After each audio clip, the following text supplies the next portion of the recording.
Onion కూడా చాలా ఈజీగా పెరుగుతుంది. ఆనియన్ ఏంటంటే మనకి 2 సైడ్స్ పెరుగుతుందండి. ఆనియన్ పైన ఉల్లిపాయ పైన మొలకొచ్చే దగ్గర ఒక సైడ్ అంటే కొమ్ముల్లాగా ఇలాగా లీవ్స్ వచ్చే దగ్గర కట్ చేసి వీ షేప్లో కట్ చేసి పెరిగినా వస్తుంది. అలాగే కింద రూట్ సైడ్ ఉంటుంది కదా, అది కూడా కట్ చేస్తే దాంట్లో పైనుంచి ఆకులు వచ్చేస్తాయండి. చాలా బాగా పెరుగుతుంది. 3 టైమ్స్ మనము దాన్ని హార్వెస్ట్ చేసుకోవచ్చు.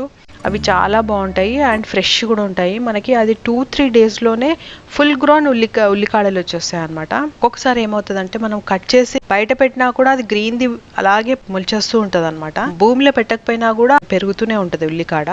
సో అది భూమిలో పెట్టామనుకోండి ఇంకా హెల్దీగా గ్రో అవుతుంది అనమాట. సో ఈ ఉల్లికాడలు కూడా చాలా ఈజీగా గ్రో అవుతాయి. ఇది ఉల్లిగడ్డలు నేను మొలకొచ్చే విధానం చెప్తున్నాను. ఉల్లి కాడలు మనం తెచ్చుకుంటాం కదా, ఉల్లి కాడలు తెచ్చుకున్నవి ఏమిటంటే మనము కట్ చేసేస్తాం కదా, పైన